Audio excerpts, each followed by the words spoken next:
जय जय जय श्री सीताराम। मंगल भवन अमंगल हारी द्रवपति अजिर बिहारी।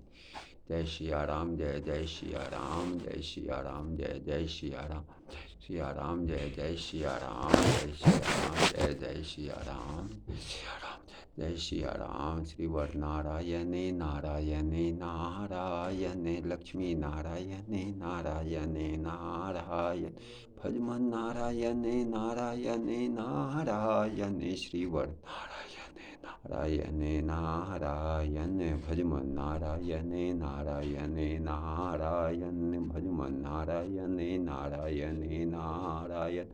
अग्रहण मास के शुक्ल पक्ष की एकादशी, जिसे मोक्षदा एकादशी कहते हैं, यह एकादशी 1 दिसंबर दिन सोमवार को है। यह एकादशी अवश्य करना चाहिए। इस एकादशी के व्रत के करने से आपके पूर्वज को मुक्ति मिलती है, मोक्ष मिलती है।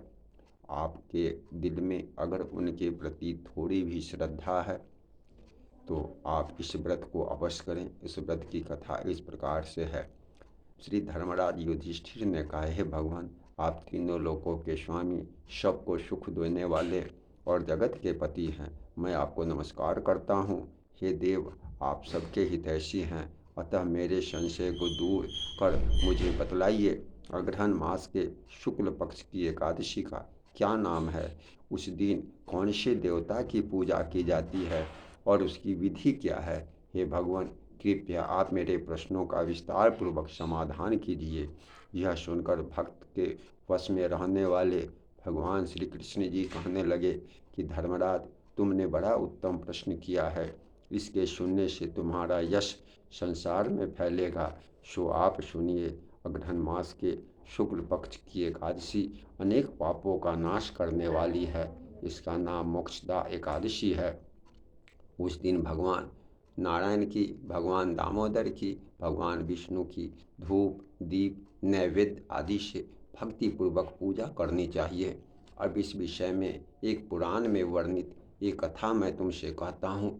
इस एकादशी को व्रत के प्रभाव से नरक में गड़े हुए माता पिता पुत्र आदि को स्वर्ग की प्राप्ति हो जाती है। यह कथा आप ध्यानपूर्वक सुने। गोकुल नाम के नगर में वैखानस नाम का एक राजा राज्य करता था। उसके राज्य में चारों वेदों के ज्ञाता ब्राह्मण रहते थे। वह राजा अपनी प्रजा का पुत्र की तरह पालन करता था। एक समय रात्रि को सोते हुए राजा ने एक स्वप्न देखा। उसके पिता नरक में पड़े हुए हैं। उसको स्वप्न का बड़ा आश्चर्य हुआ और प्रातः होते ही विद्वान ब्राह्मणों के पास जा अपनी स्वप्न देखा कि उसका पिता नरक में पड़ा हुआ है।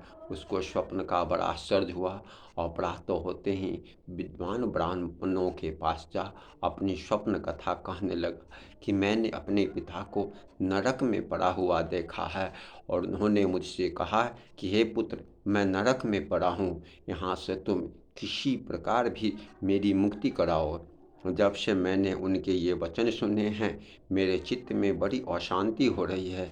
मुझे इस राज्य, धन, पुत्र, स्त्री, हाथी, घोड़े आदि में कुछ भी सुख प्रतीत नहीं होता। अब मैं क्या करूं? कहाँ जाऊं?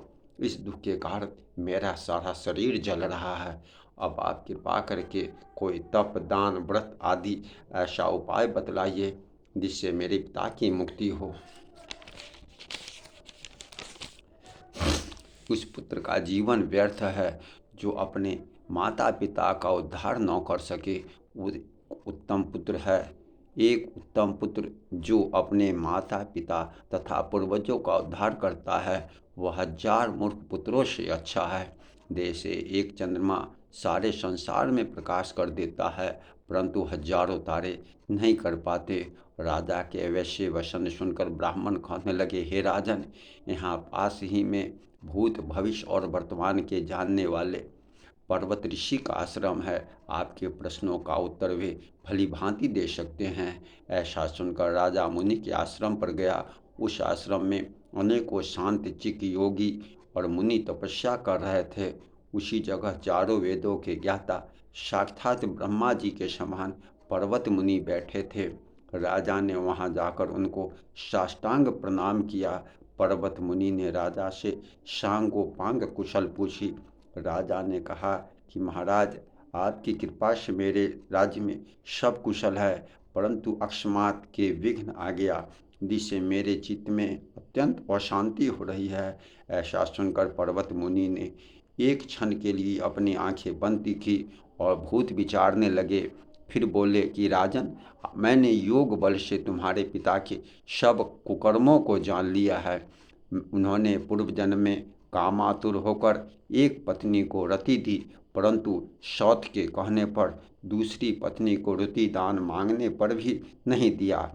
इस पाप कर्म के फल से तुम्हारे पिता को नरक में जाना पड़ा। तब राजा बोला कि महात्मन, मेरे पिता के उद्धार के निमित्त ही कोई उपाय बतलाइए। पर्वत मुनि बोले कि राजन, आप अग्रहण मास के शुक्ल पक्ष की एकादशी को उपवास करें और इस उपवास के पुण्य को अपने पिता को संकल्प कर दें। इस एकादशी के पुण्य के प्रभाव से अवश्य आपके पिता की मुक्ति होगी। मुनि के वचनों को सुनकर राजा अपने महल में आया और अपने कुटुंब सहित उस मोक्षदा एकादशी का व्रत किया। उस उपवास के पुण्य को राजा ने अपने पिता को अर्पण कर दिया। उस पुण्य के प्रभाव से राजा के पिता को मुक्ति मिल गई और स्वर्ग में जाते हुए अपने पुत्र से कहने लगे, हे पुत्र, तेरा कल्याण हो। यह कहकर स्वर्ग चले गए। अग्रहण मास के शुक्ल पक्ष की इस मोक्षदा एकादशी का जो व्रत करते हैं उनके समस्त पाप नष्ट हो जाते हैं और अंत में स्वर्ग लोक हो जाते हैं। इस व्रत से बढ़कर मोक्ष देने वाला और कोई व्रत नहीं है। इस कथा को पढ़ने या सुनने से वाजपेयी यज्ञ का फल प्राप्त होता है। यह व्रत मोक्ष देने वाला तथा चिंतामणि के समान चिंता दूर करने वाला, सभी कामनाओं को पूरा करने वाला है। प्रेम से बोलिए श्री एकादशी महात्म्य की जय। श्री लक्ष्मी नारायण विष्णु भगवान की जय। श्री वर नारायण नारायण नारायण, लक्ष्मी नारायण नारायण नारायण, भजमन नारायण नारायण नारायण, श्री वर नारायण नारायण नारायण, भजमन नारायण नारायण नारायण। जय श्री राधे।